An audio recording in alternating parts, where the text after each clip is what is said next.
Hello students, मैं राहुल चौधरी। आज हम शुरू करेंगे यहाँ पे 12th क्लास की केमिस्ट्री का सेकंड चैप्टर जो कि है सॉल्यूशन।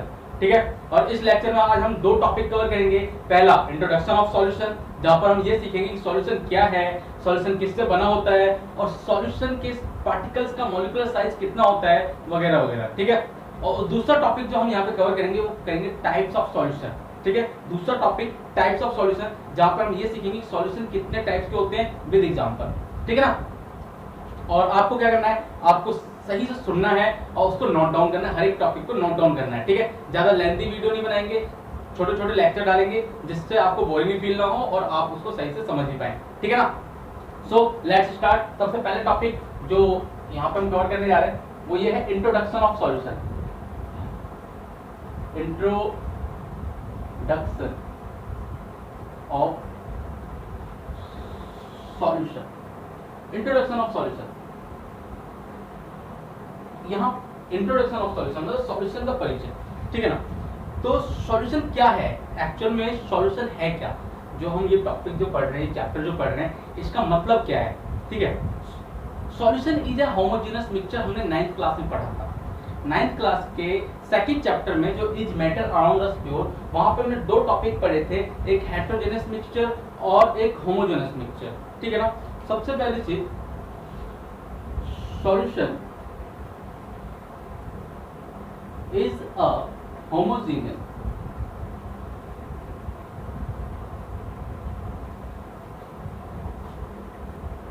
मिक्सचर। ठीक है, सॉल्यूशन एक होमोजेनियस मिक्सचर। अब ये होमोजेनियस मिक्सचर क्या होता है, जो हमने 9th क्लास में पढ़ा था। इससे पहले हम ये कॉन्सेप्ट जो होमोजेनियस मिक्सचर का, ये हम 9th क्लास में पढ़ चुके हैं, जहां पे हमने दो मिक्सचर पढ़े थे, हेटेरोजेनस मिक्सचर और होमोजेनियस मिक्सचर। होमोजेनियस का मतलब क्या होता है वो देख लें आप सबसे पहले, क्योंकि साइंस का एक रूल है, चाहे साइंस में केमिस्ट्री हो, बायोलॉजी हो या फिजिक्स हो। ठीक है, उसका एक रूल है, जितनी वर्ड्स हो उसका मतलब आपको यदि समझ में आ गया ना, जितने वर्ड्स है उसका यदि मतलब आपको समझ में आ गया तो वो चीज आपके लिए आसान हो जाती है, उसके बारे में जानना और उसको समझना आपके लिए आसान हो जाता है। ठीक है ना, तो होमोजेनियस का मतलब क्या होता है। ठीक है, मिक्सचर का मतलब तो ये हो गया जब दो या दो से अधिक सब्सटेंस आपस में मिलते हैं तो उसे मिक्सचर कहते हैं। ठीक है, तो ये मिक्सचर तो हमें पता है, जो भाई मिक्सचर क्या होता है, मिक्सचर मतलब मिक्स होना, मतलब किसी भी दो या दो से ज्यादा चीजों का मिक्स होना, ये होता है मिक्सचर। ठीक है, लेकिन होमोजीनियस क्या होता है, होमोजीनियस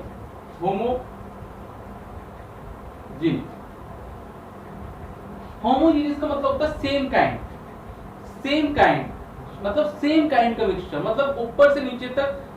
फॉर एग्जांपल सबसे पहले ना हम इस वर्ड को समझते हैं होमोजीनियस। ये होमोजीनियस वर्ड जो है वो दो शब्दों से मिलकर के बना हुआ है, पहला होमोस और दूसरा जेनोस। ठीक है, होमोजेनस। ठीक है, होमोजेनस। ठीक है, होमोस का मतलब होता है सेम। ये दोनों ही ग्रीक वर्ड है, ध्यान देना, ये दोनों ही ना क्या है, ग्रीक वर्ड है, ये भी ग्रीक वर्ड। ठीक है, होमोस का मतलब होता है सेम और जेनस का मतलब होता है काइंड, मतलब सेम काइंड का मिक्सचर, सेम काइंड का मिक्सचर। अब सेम काइंड का मिक्सचर ये समझ में थोड़ा सा नहीं आया। सेम काइंड का मिक्सचर मैं बता रहा हूँ क्या मतलब होता है इसका। सेम काइंड ऑफ मिक्सचर मतलब एक सॉल्यूशन लेते हैं, मतलब होमोजेनियस मिक्सचर लेते हैं एग्जांपल में एक्चुअली चाय। ठीक है, जब आप चाय को देखोगे, मान लो यहाँ पे ये चाय, ठीक है ना, तो चाय का कलर हल्का सा ब्राउन होता है, ब्राउन कलर का होता है। ठीक है, तो वो आप जब इस वाली लेयर को देखोगे तो वहां पे भी वही कलर होगा, इस बीच में देखोगे तो वहां पे भी वही कलर होगा, यहाँ पे देखो वही सेम, मतलब ऊपर से नीचे तक सेम काइंड होगा। ठीक है, इसके अलावा जब आप वाटर के अंदर चीनी या नमक को मिलाते हो तब जो आपका सॉल्यूशन बनता है, तब जो आपका मिक्सचर तैयार होता है, वो भी जब आप उसको ऊपर के पार्ट को देखोगे और नीचे के पार्ट को देखोगे, वो ऊपर से नीचे तक आपका क्या होता है, सेम काइंड का होता है। आई थिंक यहाँ तक आप लोगों का सब कुछ क्लियर होगा, जितना मैंने बताया ये टॉपिक आपका क्लियर होगा कि सेम काइंड का मतलब क्या होता है। ठीक है, हमने चाय का एग्जाम्पल लिया और आपका ये नमक पानी और चीनी पानी का एग्जांपल लिया। इसके अलावा एक और एग्जांपल मैं दे रहा हूँ सॉलिड में, जो सॉलिड सॉल्यूशन होते हैं। जैसे आपकी मतलब यदि आप गर्ल्स हो तो आप लोग ईयर रिंग्स पहनते होगे। ठीक है, ये बॉयज हो तो चेन, जो गोल्ड का चेन वगैरह होता है। ठीक है, और फिंगर रिंग्स वगैरह जो होती है। ठीक है, जब आप उसके कलर को देखोगे, ठीक है, तो वो गोल्ड होता है, गोल्डन ज्वेलरी होती है तो गोल्डन कलर होगा ना, लेकिन वो एक्चुअल में प्योर गोल्ड नहीं होता, क्योंकि प्योर गोल्ड जो होता है वो 24 कैरेट का होता है, ठीक है। और आप जिस ज्वेलरी को पहनते हो, चाहे वो चेन हो या आपकी ईयर रिंग्स हो या आपकी फिंगर रिंग्स हो, ठीक है ना, वो जो गोल्ड होती है वो होते 22 कैरेट की, ठीक है। ये 22 कैरेट की हो सकती है, या तो 20 कैरेट की होगी या 18 कैरेट की होगी, ठीक है। इन 3 कैरेट में से 1 कैरेट का आपको गोल्ड होगा, ठीक है। मोस्टली गोल्ड जो होते हैं, मोस्टली जो ज्वेलर्स होते हैं वो 22 कैरेट गोल्ड में आपकी ज्वेलरी तैयार करते हैं, ठीक है। तो अब आप ये सोचो भाई ये 22 कैरेट गोल्ड है, तो फिर जाकर बचा हुआ जो 2 कैरेट है वो क्या होता है, तो उसमें वो कॉपर मिक्स करते हैं, ठीक है ना, उसको हार्डनेस देने के लिए उसमें वो कॉपर मिक्स करते हैं, ठीक है ना। क्योंकि 24 कैरेट गोल्ड से आपका जो ऑर्नामेंट्स जो होते हैं उसके डिजाइन तैयार सही से प्रॉपर्ली नहीं हो पाते, एक्चुअली वो ज्यादा मैनुअलिटी और डक्टिलिटी होता है, ठीक है। तो वो कॉन्सेप्ट अलग है, ठीक है। तो आपका वो भी आपका सॉल्यूशन ही होता है, क्योंकि वो भी 2 चीजों से मिलकर वो एलॉय होता है। जो गोल्ड आप पहन रहे हो वो एक तरह का एलॉय है, ठीक है, जहाँ पे आपका वो गोल्ड और कॉपर से मिलकर के बना हुआ है, ठीक है ना। तो उसके भी कलर को जब आप देखोगे तो जो कलर आपका शुरू में दिखाई देता है वो आपको इस तरफ भी दिखाई देगा, वो इधर भी दिखाई देगा, मतलब सेम काइंड मटेरियल होता है, ऊपर से नीचे तक आपका ना सेम काइंड कलर मटेरियल, ठीक है, सब कुछ वो सेम होता है, मतलब पूरी तरह से वो एक दूसरे के अंदर ना क्या हो जाते हैं, डिजॉल्व हो जाते हैं, ठीक है ना, पूरी तरह से वो एक दूसरे के अंदर क्या हो जाते हैं, डिजॉल्व हो जाते हैं, ठीक है ना। तो इस टाइप के मिक्सचर को बोला जाता है होमोजेनस मिक्सचर, जो कि सेम काइंड के हो, ठीक है, चाहे वो ऊपर की लेयर देखो या नीचे की लेयर देखो या बीच की लेयर देखो, सब जगह ना वो सेम काइंड के होंगे, ठीक है। आई होप होमोजेनस समझ में आ गया होगा। इसके अलावा दूसरा होता है हेटेरोजेनस। अच्छा, होमोजेनस के बारे में एक और चीज है, होमोजेनस मिक्सचर जो होता है वो यूनिफॉर्म थ्रू आउट करता है। जो होमोजेनस मिक्सचर जो होता है ना वो यूनिफॉर्म थ्रू आउट होता है, यूनिफॉर्म थ्रू आउट। अभी कई सारे बच्चों के, कई सारे स्टूडेंट्स के माइंड में ये होगा भाई ये यूनिफॉर्म थ्रू आउट क्या है। यूनिफॉर्म थ्रू आउट का मतलब ये है जहां पे आप ना सॉल्यूट और सॉल्वेंट, एक्चुअली जब आपको ये पता होगा, जो मिक्सचर पता है, मिक्सचर में जो बड़ी मात्रा वाला जो सब्सटेंस होता है, जो कंपोनेंट होता है, बड़ी मात्रा वाला जो कंपोनेंट होता है वो सॉल्वेंट होता है, और छोटे मात्रा में जो स्मॉल अमाउंट में जो कंपोनेंट होता है वो सॉल्यूट होता है, ठीक है ना। तो यहाँ पे यूनिफॉर्म थ्रू आउट को, यूनिफॉर्म थ्रू आउट का मतलब ये होता है, uniform throughout means you can't distinguish between solute और solvent, between solute and solvent by your naked eyes. मतलब आप अपनी नेकेड आईज से, अपनी इस नग्न आंखों से सॉल्यूट और सॉल्वेंट को अलग अलग नहीं देख सकते हो एक सॉल्यूशन के अंदर, ठीक है ना। तो उस टाइप के मिक्सचर जो होते हैं वो यूनिफॉर्म थ्रू आउट कहलाते हैं, ठीक है ना। यूनिफॉर्म थ्रू आउट, मैं यहाँ पे इसकी डेफिनेशन लिख देता हूँ, इसका मतलब लिख दो uniform through out. Uniform through out, uniform throughout का मतलब होता है means can't distinguish between solute and solvent in a solution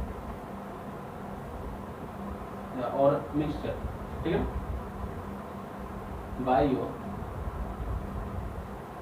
naked eye, ठीक है बच्चों। आई होप ये वाला पॉइंट आपको क्लियर हुआ। मैं फिर बोल रहा हूँ, जो आपको एक एक पॉइंट लिखना है और आपको एक एक पॉइंट समझ में आना चाहिए, ठीक है ना। इसके अलावा दूसरा पॉइंट जो था, जो हमने 9th क्लास में पढ़ा था, वो हेटेरोजेनस मिक्सचर था। सेम इसका अपोजिट, हेटेरोजेनस मिक्सचर का मतलब क्या होता है, हेटेरो सेम, हेटेरो और जेनस से मिलकर बना होता है, ये होमोज और जेनस से मिलकर बना हुआ है। और जो हेटेरोजेनस जो होता है वो हेटेरो प्लस जेनस से मिलकर बना होता है, जहाँ पे हेटेरो भी एक ग्रीक वर्ड है और जेनस भी, जेनस तो एक ग्रीक वर्ड है। जहां पे हेटेरो का मतलब क्या होता है, हेटेरो का मतलब होता है डिफरेंट, और जेनस का मतलब सेम काइंड, ठीक है। तो डिफरेंट काइंड के मैटर से मिलकर, मतलब डिफरेंट, वहां पे आप डिफरेंट आपको मिक्सचर वहां पे अलग अलग पाए जाते हैं, ठीक है ना। वहां पे आपका वो सेम काइंड नहीं होता, वो डिफरेंट काइंड होता है। फॉर एग्जांपल आप लोगों ने हल्दीराम की ना एक मिक्सचर खाई होगी जिसका नाम है नवतर, ठीक है, जहाँ पे भुजिया अलग होती है, ठीक है, और मूंगफली का दाना अलग होता है, जो चने का भुना हुआ होता है वो अलग होता है, ठीक है। तो वो क्या है, हेटेरोजेनस मिक्सचर, जहाँ पे आप ना अलग अलग, वहां पे सेम काइंड नहीं होता, डिफरेंट काइंड के मिक्सचर वहां पे मिक्स होते हैं, ठीक है ना। तो उस टाइप के मिक्सचर को बोला जाता है हेटेरोजेनस मिक्सचर, जहां पे सेम काइंड का मिक्सचर होगा, ऊपर से नीचे तक है, वो ऊपर वाली लेयर को देखो, बीच वाली लेयर को देखो, या नीचे वाली लेयर को देखो, सब कुछ सेम काइंड, तो उस टाइप के मिक्सचर को क्या बोला जाएगा, होमोजेनस मिक्सचर। और जहां पे डिफरेंट डिफरेंट काइंड के मिक्सचर होंगे, मतलब अलग अलग, मतलब आप जिसको ना अलग अलग डिस्टिंग्विश कर सकते हो, ठीक है। अब वो हाँ डिस्टिंग्विश से एक और चीज आ गई, वो नॉन यूनिफॉर्म थ्रू आउट होता है, ये uniform through out. Homogeneous mixture क्या है, यूनिफॉर्म थ्रू आउट, और जो हेटेरोजेनस मिक्सचर जो होता है वो नॉन यूनिफॉर्म थ्रू आउट होता है, मतलब आप उसके सॉल्यूट और सॉल्वेंट को आप अलग अलग, वहां पे सॉल्वेंट क्या होगा, वो आपके जो सबसे ज्यादा अमाउंट होगा वो सॉल्वेंट होगा, उसमें वो डिसॉल्व तो कर नहीं सकता, ठीक है ना, तो वो सॉल्यूशन तो है नहीं ना, वो मिक्सचर है ना, ठीक है। ये सॉल्यूशन एक्चुअली ये भी मिक्सचर है, लेकिन ये क्या है, ये अपने आप में, ये सॉल्वेंट जो होता है ये अपने आप के अंदर अपने आप में ना सॉल्यूट को डिसॉल्व कर लेता है, ठीक है ना। तो वहां पे हेटेरोजेनस मिक्सचर में क्या होता है, आप ना अलग अलग, वो नॉन यूनिफॉर्म थ्रू आउट होता है, तो अलग अलग पार्टिकल्स को ना आप अपने नेकेड आईज से इस वाली नग्न आंखों से देख सकते हो, ठीक है। आई होप यहाँ तक आपके टॉपिक्स के यहाँ तक आपके सारे डाउट्स क्लियर होंगे। ऐसा कोई पॉइंट नहीं होगा, जितना मैंने समझाया वो समझ में पूरा आया होगा। यदि फिर भी किसी को कोई डाउट हो तो वो कमेंट में जरूर लिखना, ठीक है। तो सॉल्यूशन क्या है, सॉल्यूशन एक होमोजेनस मिक्सचर है। होमोजेनस मिक्सचर क्या होता है वो मैंने बता दिया, ठीक है। आई होप यहाँ तक आपकी सारे डाउट्स क्लियर होंगे, ठीक है। अभी हम ना सॉल्यूशन का डेफिनेशन समझते हैं। ये तो सिंपल है, एक होमोजेनस मिक्सचर, ठीक है। अभी सॉल्यूशन का डेफिनेशन देखो, definition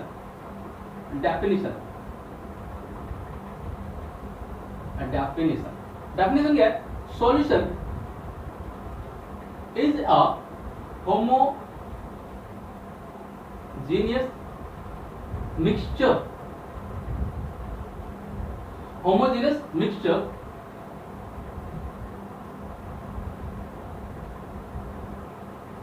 of two or more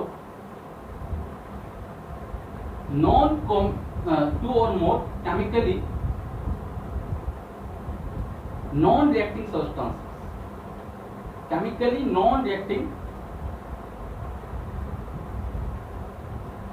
substances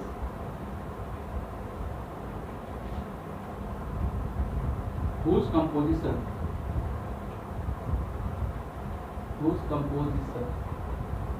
can be varied within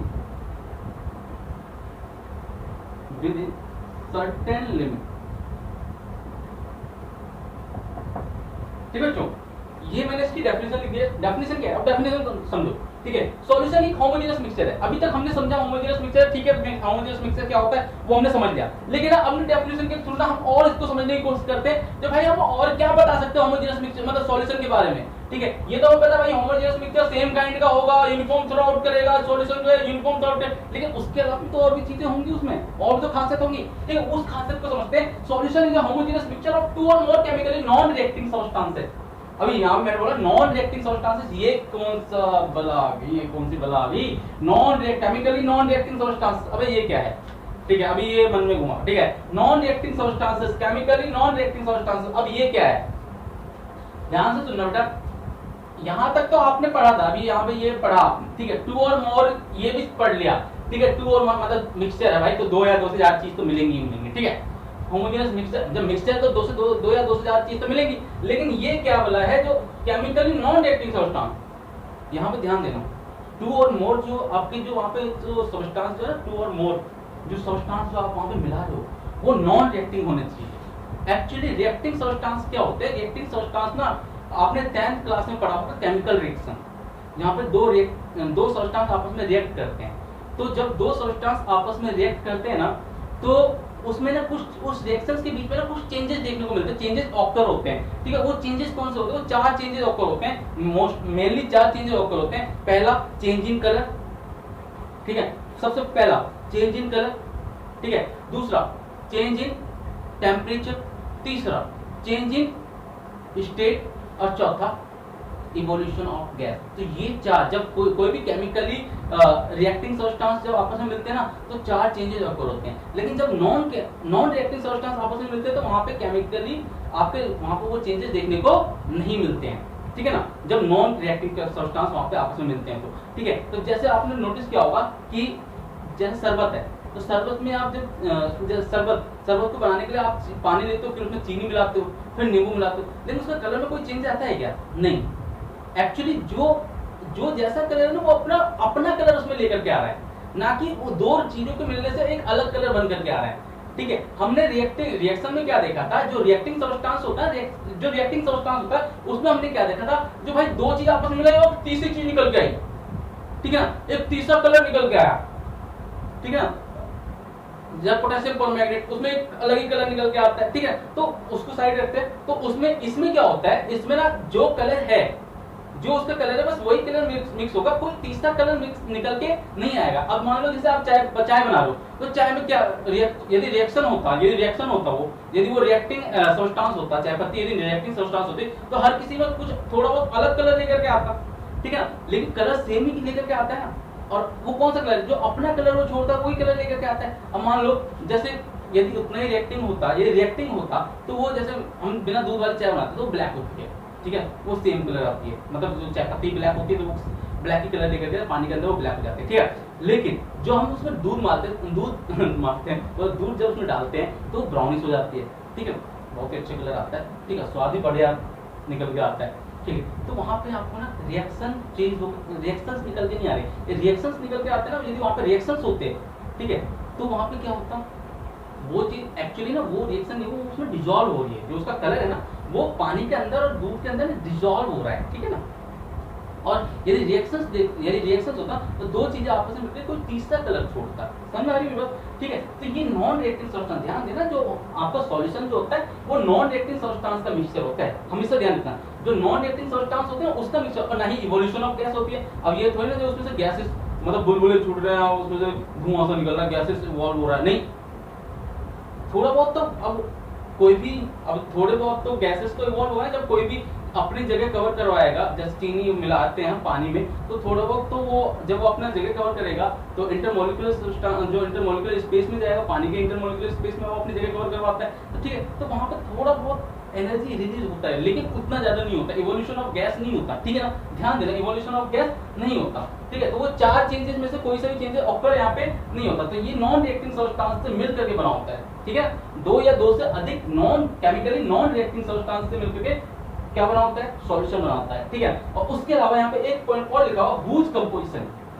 can be varied within certain limit, और इनके कंपोजिशन जो होते हैं ना वो आपके निर्धारित लिमिट में होते हैं, ठीक है ना, निर्धारित लिमिट में होता है। ज्यादा लिमिट कर दो तो कंसंट्रेशन बढ़ जाएगा, ठीक है, ये ज्यादा कर दोगे तो वहां पे क्या हो जाएगा, कंसंट्रेशन बढ़ जाएगा, ठीक है ना, और कम करो तो डाइल्यूशन बढ़ जाएगा, ठीक है। तो निर्धारित लिमिट में होता है। अब ये तो ना चाहिए आप एक गिलास पानी ले रहे हो, उसमें आप 100 मतलब 250 ग्राम का 250 ml का वाटर 250 ml का गिलास है, उसमें आप पानी ले रहे हो, उसमें 100 ग्राम से ज्यादा चीनी डाल रहे हो, ठीक है, तो वहां पे तो कंसंट्रेशन चीनी का ज्यादा हो जाएगा ना, ठीक है। तो एक सर्टेन लिमिट होती है कंपोजिशन की, एक सर्टेन लिमिट होती है, वो उसके साथ ही वहां पे वेरिड होते हैं, मतलब अलग अलग पाए जाते हैं, ठीक है ना, जो उनके कंपोजिशन होते हैं, ठीक है, क्लियर है। तो क्या है सॉल्यूशन इज होमोजेनियस मिक्सचर, वो होमोजेनियस मिक्सचर है जहां पे दो या दो से अधिक आपके केमिकली नॉन रिएक्टिंग सब्सटेंस पाए जाते हैं, दो या दो से अधिक chemically non reacting substance mix होते हैं, और उसके जो कंपोजिशन होते हैं वो सर्टेन लिमिट के साथ वहां पे वेरिड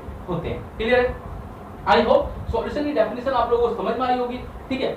अभी एक चीज और समझ में आ रही है, टू और मोर, यहाँ पे टू और मोर, ये टू और मोर आपकी केमिकल है, मतलब दो या दो से अधिक, ठीक है, मतलब सिंगल से वन क्यों नहीं हुआ, क्योंकि वन यदि आपके यहाँ पे वन सब्सटेंस होता है तो वन सब्सटेंस से कोई भी मिक्सचर तैयार नहीं होता है, ठीक है। मिक्सचर के लिए एक से अधिक ही सब्सटेंस हमें चाहिए होते हैं, क्लियर है। आई होप यहाँ तक आपको क्लियर सब कुछ समझ में आया होगा, ठीक है। अब ये जानते हैं कि जहां यहाँ पे सॉल्यूशन के जो पार्टिकल्स होते हैं, सॉल्यूशन मान लो जैसे ये सॉल्यूशन, ये गिलास है, यहाँ पे हमने पानी में हमने डाला दो से क्रिस्टल्स, और चीनी की ये क्रिस्टल्स है, ये इसमें डिजॉल्व हो जाएंगे, ठीक है। तो जब ये इसमें डिजॉल्व हो जाएंगे, ठीक है, तो डिजॉल्व होने के बाद इसका जो पार्टिकल्स होगा, उसके पार्टिकल्स का साइज कितना होता है, उसके पार्टिकल्स का मॉलिक्यूलर साइज कितना होता है, ठीक है, उसके बारे में जानते हैं, ठीक है। तो what is the second, what is the molecular size of the particles of the solution? What is the molecular size of the particle of the solution? Solution के particles का molecular size कितना होता है, ठीक है। मतलब जो इसके अंदर अब जो ये तैयार होगा, जो यहाँ पे हमारा सॉल्यूशन जो तैयार होगा चीनी के मिलने के बाद जो हमारा सॉल्यूशन तैयार होगा, उसमें वो हर एक हमें पता है कि जितने पार्ट मैटर्स वगैरह होते हैं वो, या जितने भी आपके सॉल्यूशन वगैरह हो, पार्टिकल्स का मिक्सचर ही होता है, पार्टिकल्स से मिलकर के बने होते हैं, ठीक है ना। तो वहाँ पे उसके पार्टिकल्स का मॉलिक्यूलर साइज कितना होगा, ठीक है ना। तो the molecular size of the particle is, ध्यान रखना, the molecular size of the particle of the solution, particles of the solution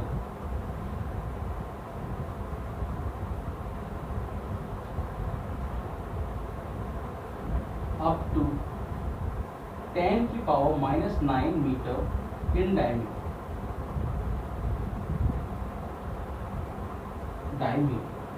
ठीक है बच्चों।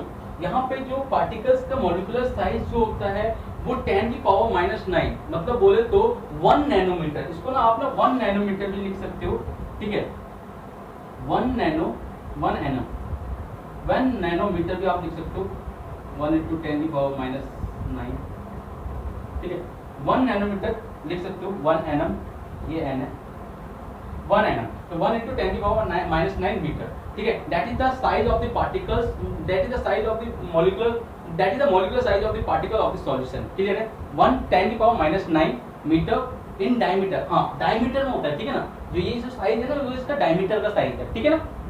जिसके पार्टिकल्स के जो मॉलिक्यूलर पार्टिकल्स के जो मॉलिक्यूलर जो पार्टिकल्स का मॉलिक्यूलर साइज है ना वो उसका डायमीटर में कितना, 10 की पावर -9, बोले तो 1 नैनोमीटर, क्लियर है। आई होप यहाँ तक आप लोगों के सारे डाउट्स क्लियर होंगे। अभी जो तीसरा पॉइंट यहाँ पे हमारा जो तीसरा पॉइंट है वो ये है कि सॉल्यूशन एक्चुअली में बना किससे होता है, ठीक है। अभी तक हमें पता है जो 2 और मोर जो सबस्टांसेस जो है वो उनसे मिलकर के बना होता है, लेकिन जो 2 और मोर सबस्टांसेस जो हैं वो कौन से सबस्टांसेस हैं वो समझते हैं, ठीक है ना। सबसे पहले आप इसको पूरा नोट डाउन करोगे, ठीक है, जितना भी मैंने लिखवाया है, ठीक है, सारे इंपोर्टेंट पॉइंट्स हैं, ठीक है ना। इन सबको नोट करना है और एक एक जो आपको वर्ड है उसका मतलब आपको पता होना चाहिए, तभी आपकी ज्यादा समझ में आएगी, ठीक है ना। आई होप यहाँ तक आप लोगों को सब कुछ समझ में आया होगा। फिर भी यदि कोई डाउट रहता है तो कमेंट बॉक्स में जरूर लिखना, ठीक है। अभी मैं इसको रब कर रहा हूँ, आप रोक करके इसको लिख लेना।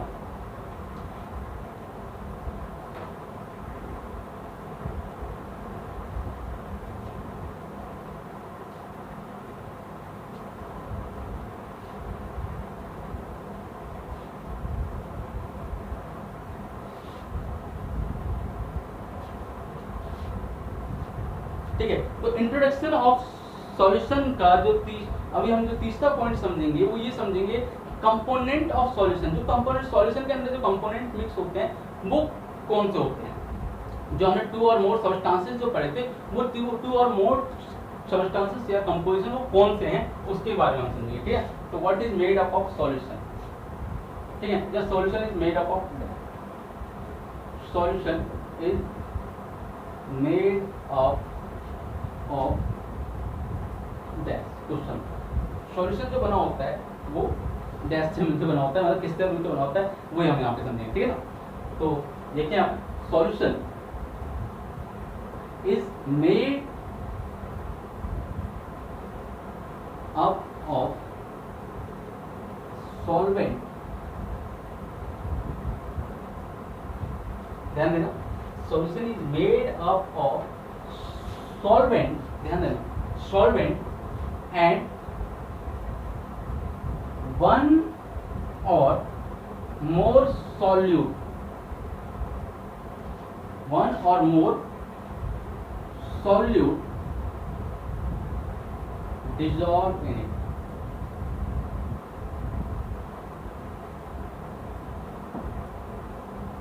समझ में आ गई होगी, आई थिंक मेरे हिसाब से आप लोगों को समझ में आ गई होगी, क्योंकि होशियार बच्चों कभी तक पहले पहुंचे हो, ठीक है। Solution is made up of solvent, solution जो है वो किससे बना होता है, सॉल्वेंट और 1 और मोर सॉल्यूट, सॉल्यूशन सॉल्वेंट और एक या एक से अधिक सॉल्यूट जो कि उसमें डिसॉल्व होता है उनसे मिल करके आपका सॉल्यूशन बना हुआ होता है, क्लियर। अभी हमने उससे इससे पहले जो हमने सॉल्यूशन की डेफिनेशन जो पढ़ी थी वहां पर 2 और मोर पढ़ा था, वहां पे हमने क्या पढ़ा था, 2 और मोर ठीक है। तो टू और मोर हमने इसलिए पढ़ा था क्योंकि उसमें ये यहाँ पे हमने इस टू में से सॉल्वेंट को निकाल लिया, ठीक है। तो टू में से सॉल्वेंट को निकाले तो वन बचा ना यहाँ पे, ठीक है। तो वन और मोर, ठीक है। क्लियर, आई होप क्लियर हो गया होगा। यहाँ पे ये हमने सॉल्वेंट को निकाले, यहाँ पे इस टू में सॉल्वेंट भी था और सॉल्यूट भी था, ठीक है। अभी हमने यहाँ पे देखा है कि सॉल्वेंट एक्चुअली सॉल्यूशन किससे मिलकर के बना होता है। क्लियर है, आई होप यहाँ तक आप लोगों की चीज सारे टॉपिक्स क्लियर हो गए होंगे। जितना ही मैंने बताया है, मैंने जितना ही बताया है वो सारे टॉपिक्स में मैंने जितना ही बताया वो सारे क्लियर हो गए होंगे, ठीक है। अभी मान लो ये तो हो गया भाई वन और मोर, ठीक है। लेकिन इससे वन होगा तो उसको क्या कहेंगे, ठीक है। अ सॉल्यूशन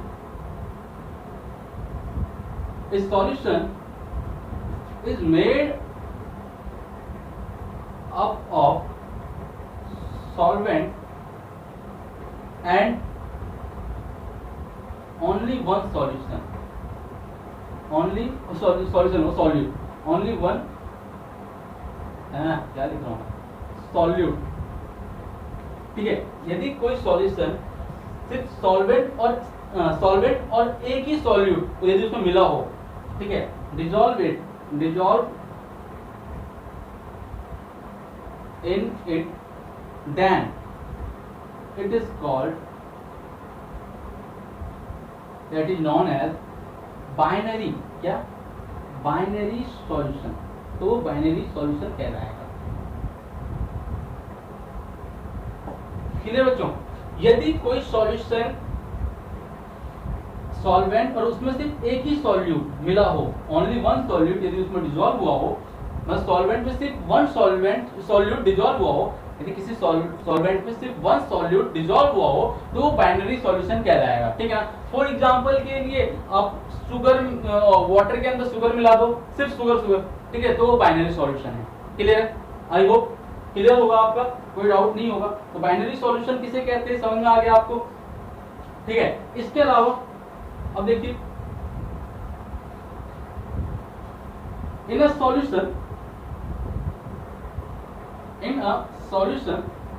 ध्यान से, in a solution if solvent is liquid, water, solvent is water, solvent क्या होना चाहिए, water। यदि solvent यदि यहाँ पे water है, यदि किसी solution में solvent क्या है, water है, then it is called aqueous solution,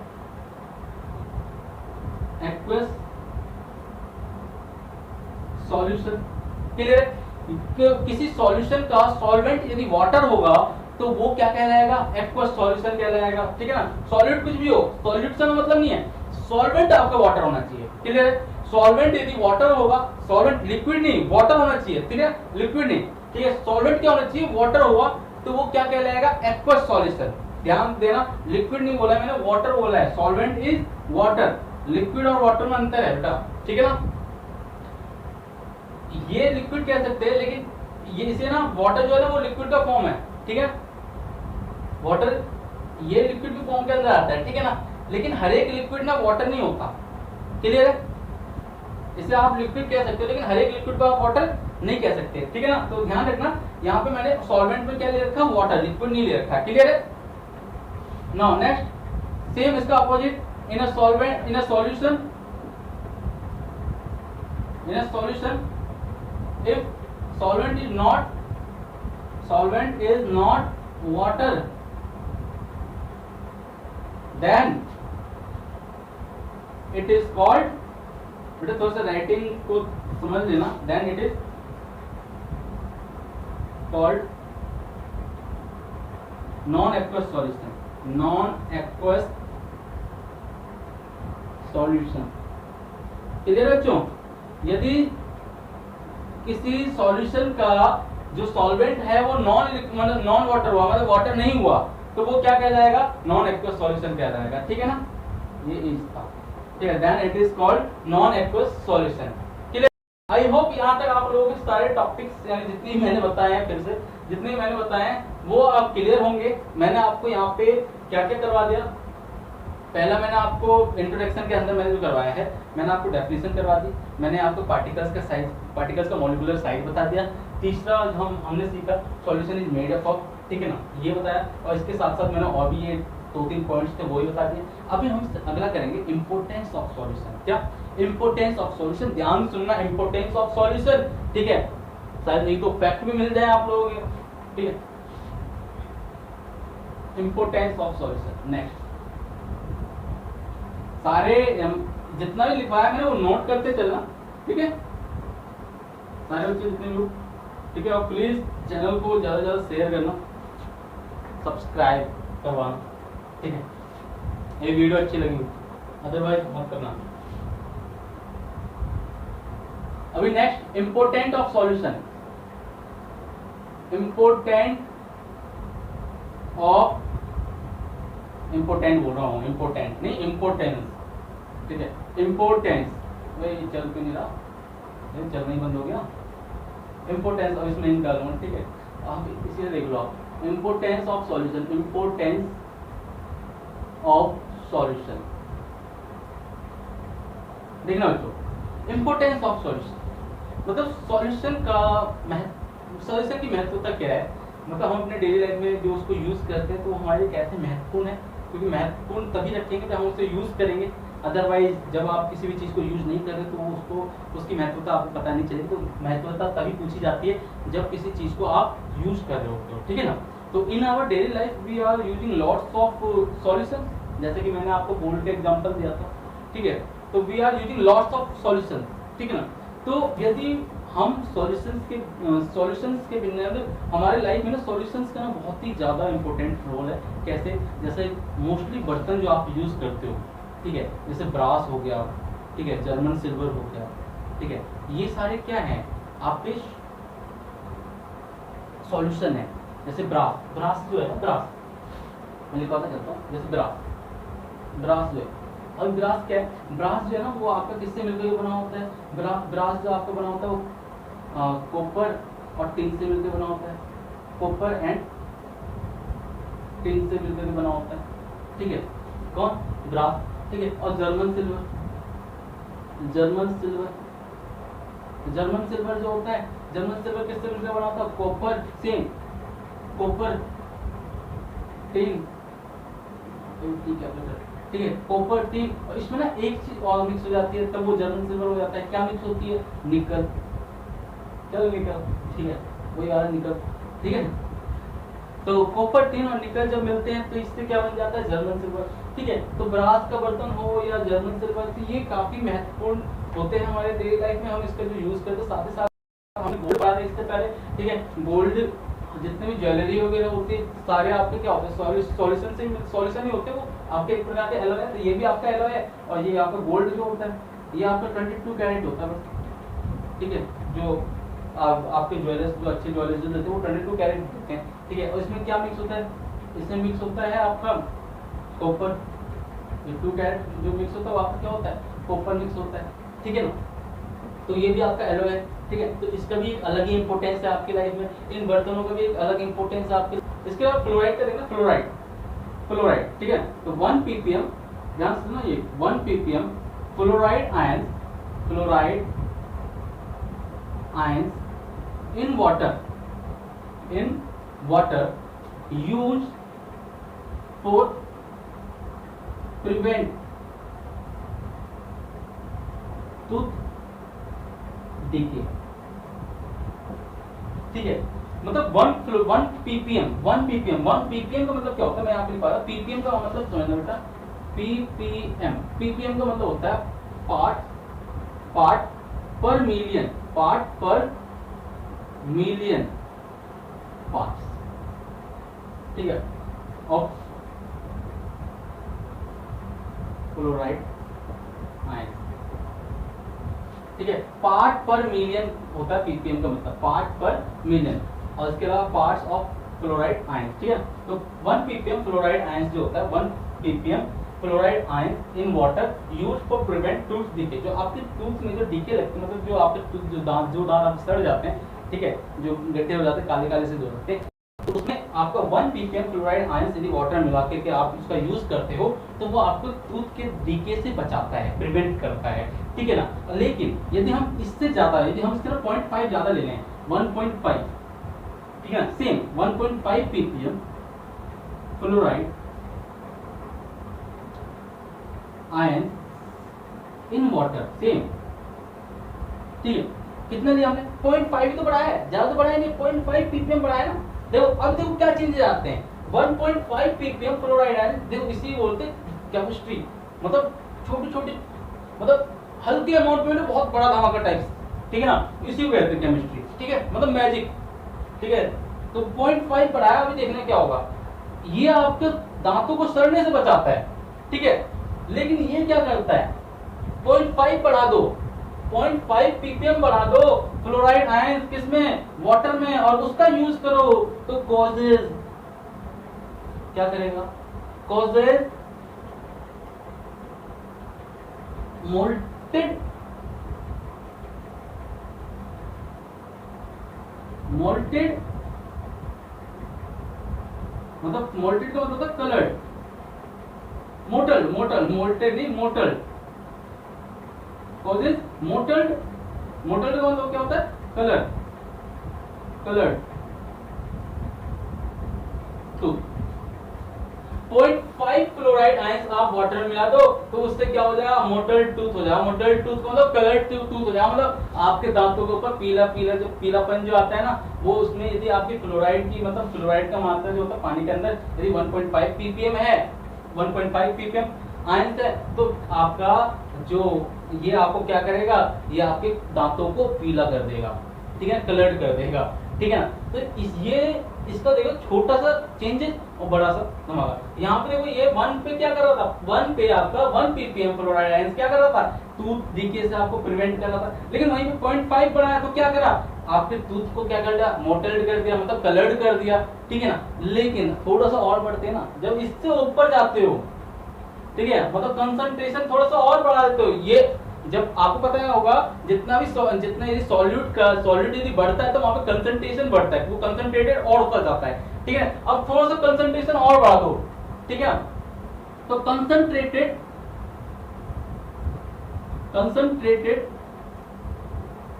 of fluoride ion, more concentrated of fluoride ion, more concentrated of fluoride ion used for poison, used for poison। यदि उससे ज्यादा 1.5 से ऊपर गए, जैसे 2 पे चले जाओ, 2.5 पे चले जाओ, तो वो किसके लिए यूज होगा, पॉइजन के लिए यूज होगा। इससे जिसे घर पे यूज मत करना, ठीक है, not, it is not use for home, clear है। हाँ, कहीं ये नहीं जब आप जो उसमें आगे एक बार ट्राई करके तो देखें सर ने बताया वो सही भी है कि नहीं है, ठीक है ना। अब ऐसा ट्राई नहीं करने का, ठीक है ना, आपको बस मैंने बता दिया more concentrated of fluoride ion use for poison, लेकिन घर पे यूज नहीं करने का, ठीक है। कहीं आप ट्राई कर रहे हो, भाई आज हम केमिस्ट्री को चख के तो देखें क्या होता है, सही में इससे बड़ा धमाका होता है नहीं होता, ठीक है ना, तो ऐसा नहीं करना। इसका एग्जांपल देखना बेटा, जो ये जो यूज होता है ये कहाँ पे यूज होता है, ये आपके रेड किल्स वगैरह में यूज होता है। रेड किल्स जो आप खरीद के लाते हो ना, आनंदी बाजार टाइप जो आपके सुपर मॉल वगैरह जो होते हैं, वो क्या होता है, बिग बाजार वगैरह जो होते हैं, वहां से जो आप रेड किल खरीद के लाते हो इतना सा, ठीक है, तो वो किससे बना होता है, वो सोडियम क्लोराइड से मिलकर बना होता है, ठीक है। किससे बना, red kill, in red kill, in red kill, red किल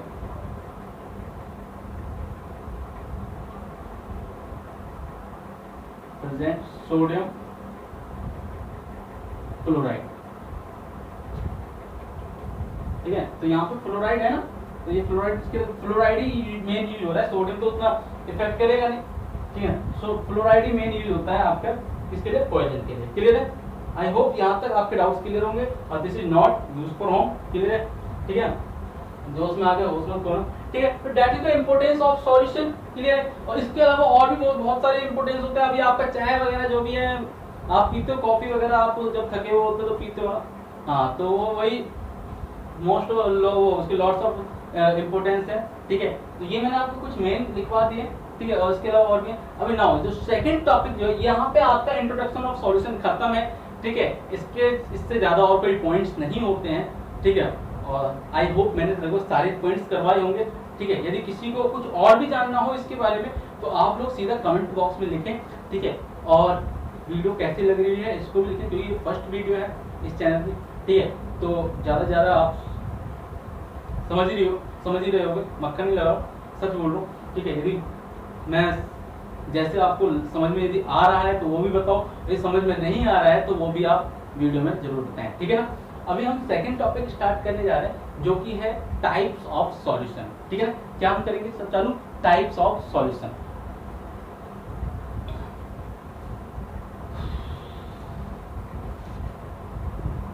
यहाँ पे देखो बच्चे, यहाँ पे आप सेकंड टॉपिक स्टार्ट कर रहे हैं जो कि था हमारा types of solution. Second topic types, हाँ अब बढ़िया चल रहा है ये, टाइप्स ऑफ सॉल्यूशन, ठीक है। सॉल्यूशन तीनों टाइप से पाए जाते हैं, सॉलिड में भी, लिक्विड, तीनों स्टेट में पाए जाते हैं, सॉलिड में भी, लिक्विड में भी और गैस में भी, ठीक है ना। तो सॉल्यूशन कैन बी फाउंड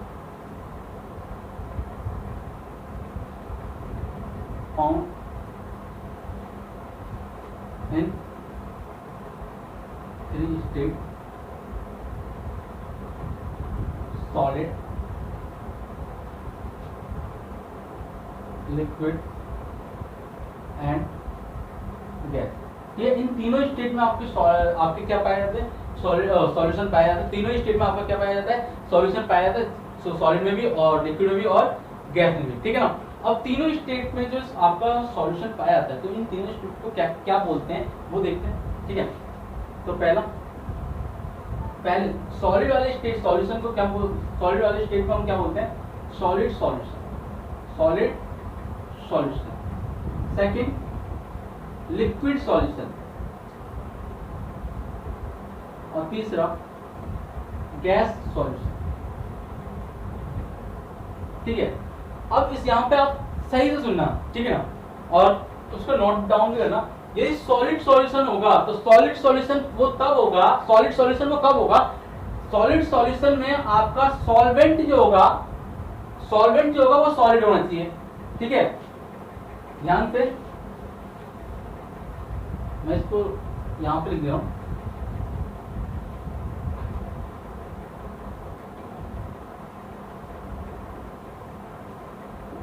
ठीक है। In solid solution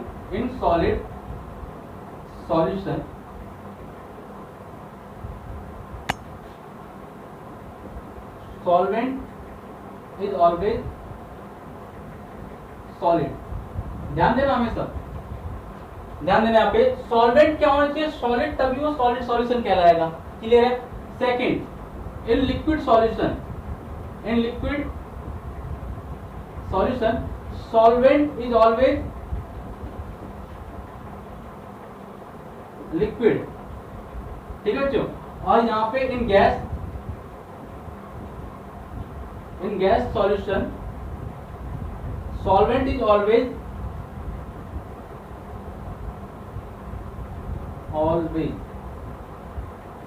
gas, clear है। सॉलिड सॉल्यूशन में क्या होगा, सॉल्वेंट हमेशा सॉलिड होगा। लिक्विड सॉल्यूशन में क्या होगा, सॉल्वेंट हमेशा लिक्विड होगा। और गैस सॉल्यूशन में क्या होगा, सॉल्वेंट हमेशा गैस ही होगा, ठीक है। आप फटाफट इसको नोट डाउन करो। उसके बाद मैं टेबल के माध्यम से आपको समझाता हूँ, टेबल के मीडियम से मैं आपको समझाता हूँ कि एक्चुअल में ये टाइप्स ऑफ सॉल्यूशन, इसको और इसके एग्जांपल कैसे कैसे होंगे, ठीक है। और उसमें कैसा सॉल्यूट मिला होगा, ठीक है ना। इसको मैं प्रॉपर समझाता हूँ, ठीक है। मुझे इसके लिए रब करना पड़ेगा, ठीक है। आप इसको रोक करके आप देखें,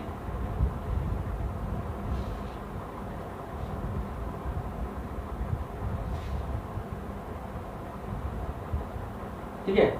अब यहाँ पे देखना, मैं एक टेबल ड्रॉ कर रहा हूँ।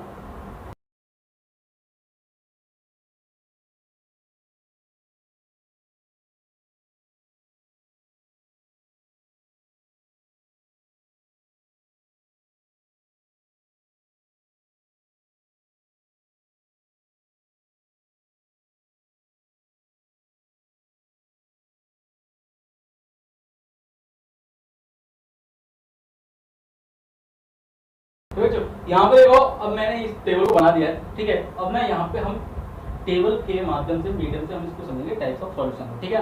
अभी हमने 3 टाइप्स के सॉल्यूशन देखे, कौन कौन से, सॉलिड सॉल्यूशन, लिक्विड सॉल्यूशन और गैस सॉल्यूशन। उसमें हमने क्या जाना, सॉलिड सॉल्यूशन में हमने पढ़ा कि सॉलिड सॉल्यूशन में सॉल्वेंट क्या होगा, सॉलिड, लिक्विड सॉल्यूशन में सॉल्वेंट क्या होगा, लिक्विड, और गैस सॉल्यूशन में सॉल्वेंट क्या होगा, गैस। ठीक है, अब यहाँ पे समझना, यहाँ पे सीरियल नंबर और यहाँ पे हम लिख देते हैं सॉल्यूट और इधर हमारा सॉल्वेंट।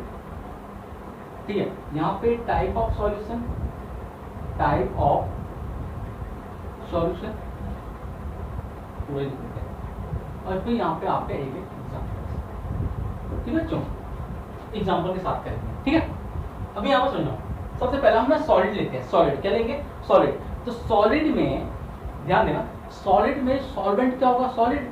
ठीक है, तो ये सॉल्वेंट ये होगा आपका सॉलिड, ये हो जाएगा सॉलिड। ठीक है, अभी देखो सॉलिड में सॉलिड कौन कौन सा मिक्स हो सकता है। ठीक है, सॉल्वेंट में सॉलिड, यदि सॉलिड सॉल्वेंट है तो इसमें सॉलिड भी हो सकता है, लिक्विड सॉलिड भी हो सकता है और गैस सॉलिड भी हो सकता है। ठीक है ना, तीनों में लिखते हैं। ठीक है, यहाँ पे। ठीक है, तो सॉल्वेंट पहले हमने सारे में सॉल्वेंट लिख देते हैं। ठीक है, सॉलिड भी तीनों फॉर्म में हो सकते हैं। ठीक है, सॉलिड क्या हो सकता है, सॉलिड, लिक्विड और गैस। ठीक है, अब ऐसी ये लिक्विड, यदि हम लिक्विड सॉल्यूशन की बात करेंगे तो वहां पे सॉल्वेंट क्या हो जाएगा, लिक्विड हो जाएगा। ठीक है, वहां पे लिक्विड सॉल्यूशन के सॉल्वेंट क्या हो जाएगा, लिक्विड, और लिक्विड में भी सॉलिड आपके तीनों मिक्स हो सकते हैं, सॉलिड भी, सॉलिड भी, लिक्विड भी और गैस भी। ठीक है, ऐसे गैस के लिए हो जाएगा सेम, गैस गैस गैस।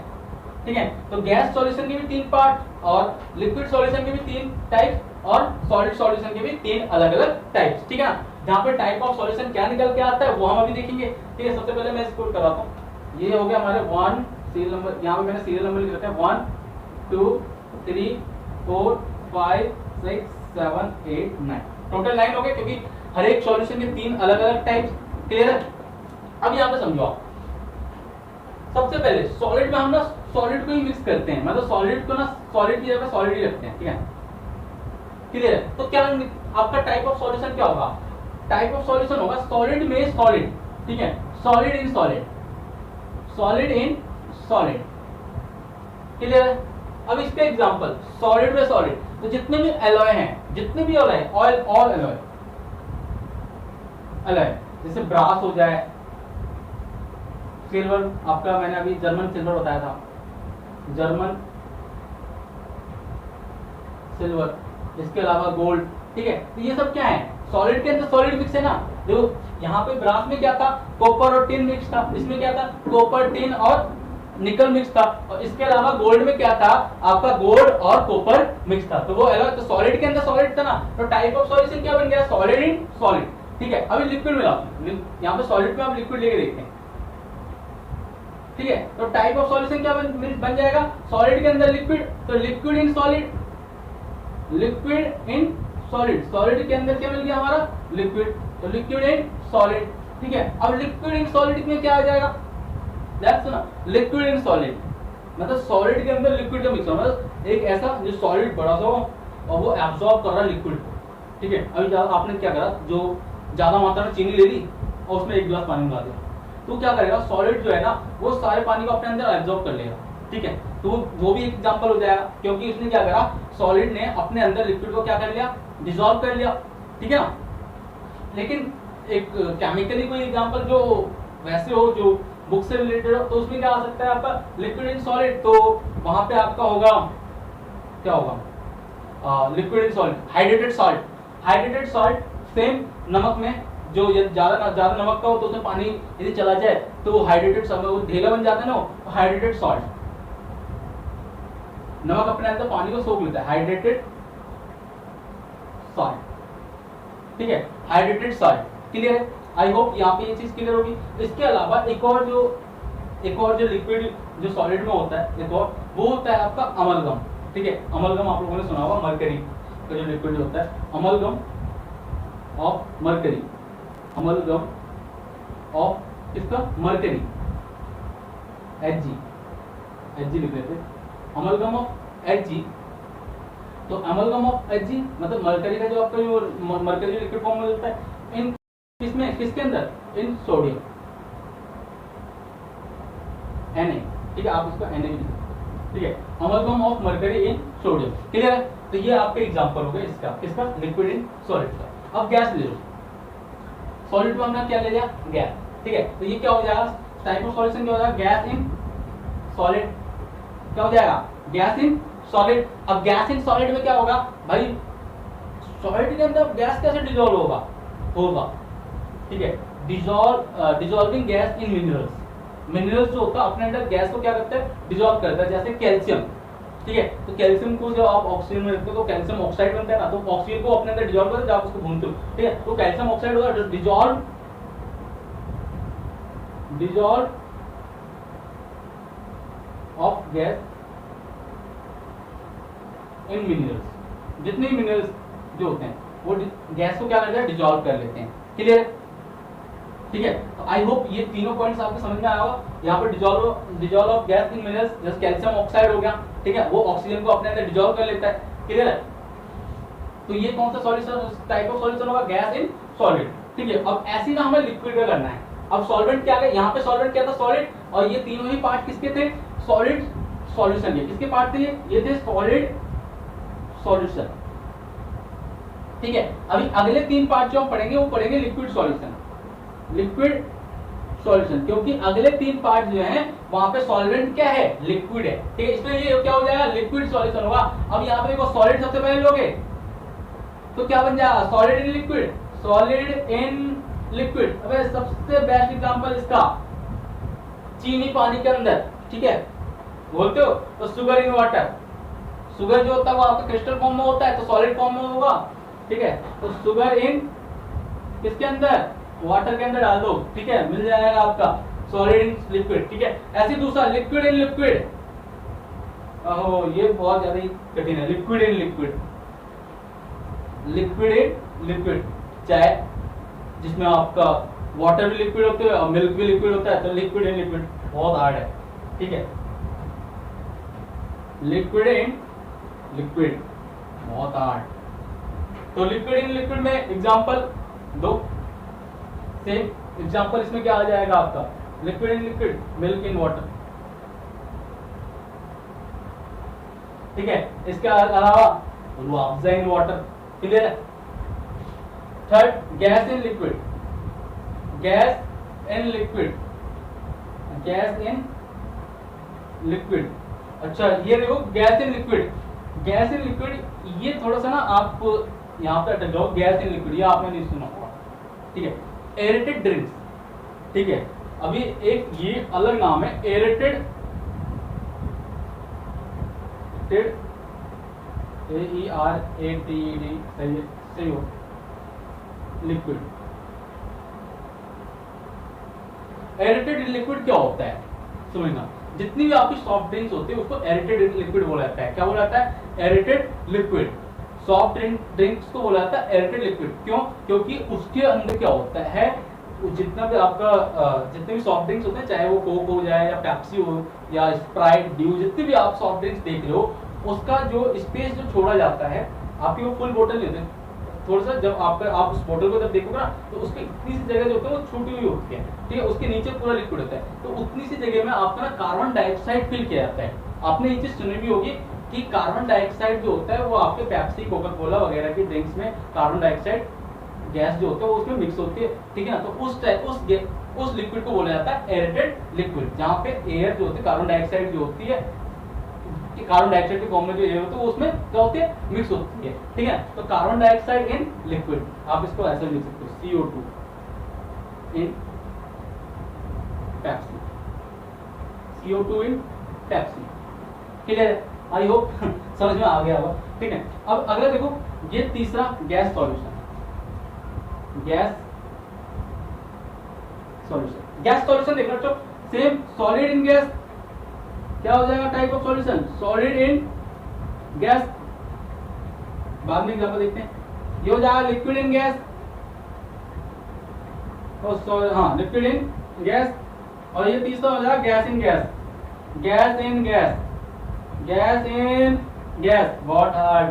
तो यहाँ पे सॉलिड इन गैस क्या हो जाएगा, solid in gas, camphor, camphor एक ट्री होती है, जब वो सॉलिड फॉर्म, तो ट्री है तो सॉलिड फॉर्म होगा, जब वो उड़ता है तो क्या होता है, मिक्स हो जाता है किसके साथ, एयर के साथ। ठीक है, तो कैम्फर, कैम्फर लिखा हूं, कैम्फर इन नाइट्रोजन, ठीक है, कैम्फर इन नाइट्रोजन, ठीक है, क्यों नाइट्रोजन ज्यादा होता है, ठीक है, नाइट्रोजन के साथ वो क्या हो जाता है, मिक्स हो जाता है, ठीक है, तो camphor in nitrogen, liquid in gas, यहाँ पे क्लोरोफॉर्म, क्लोरोफॉर्म इन नाइट्रोजन, ठीक है, क्लोरोफॉर्म इन नाइट्रोजन, नाइट्रोजन इसलिए क्योंकि वो काफी ठंडा होता है, तो उसका टेम्परेचर काफी लो होता है, ठीक है, तो क्लोरोफॉर्म इन नाइट्रोजन, ठीक है, gas in gas, gas in gas में क्या हो जाए N2 प्लस O2, आपका एयर में मिक्स होता है ये N2 प्लस O2, ठीक है, नाइट्रोजन ऑक्सीजन मिक्स होता है ना, N2 प्लस O2 लिख सकते हैं, N2 प्लस CO2, ठीक है, तो गैस इन गैस ही तो हो गया, वो भी, ठीक है, तो ये आपके ये तो सिर्फ एग्जांपल्स हैं, ठीक है, मेन आपका ये पार्ट है, ठीक है, टाइप ऑफ सॉल्यूशन, हाँ एग्जांपल्स ही मेन होते हैं, इसको बस समझना है आपको, ठीक है, आप बहुत सारे और भी एग्जांपल्स अपनी तरफ से देख सकते हो, ठीक है, जरूरी नहीं कि यही एग्जांपल्स होंगे, इसके अलावा और भी एग्जांपल्स है, ठीक है, और आई होप यहाँ तक आपके समझ में आया होगा, और ये सेकंड, तो ये आपका सेकंड टॉपिक था टाइप्स ऑफ सॉल्यूशन, ठीक है, जहाँ पे यदि अभी भी डाउट हो आप उसको सही से आप उसको उतारें, अपने नोट्स को कंप्लीट करें, ठीक है, अब जो हम अगला टॉपिक जो अगला लेक्चर देखेंगे, अगला लेक्चर जो हम करेंगे, अगले लेक्चर में हम करेंगे कंसंट्रेशन टर्म्स, ठीक है ना, जो इसका कंसंट्रेशन टर्म्स करेंगे, इसी सॉल्यूशन के कंसंट्रेशन टर्म्स करेंगे, ठीक है, जहाँ पे हम न्यूमेरिकल्स समझेंगे, न्यूमेरिकल्स को सॉल्व करेंगे, कुछ न्यूमेरिकल्स एंड नीट के न्यूमेरिकल्स को सॉल्व करेंगे, आईआईटी के न्यूमेरिकल्स को सॉल्व करेंगे, और साथ ही साथ एनसीईआरटी के न्यूमेरिकल्स को भी हम सॉल्व करेंगे, ठीक है, तब तक के लिए जय हिंद।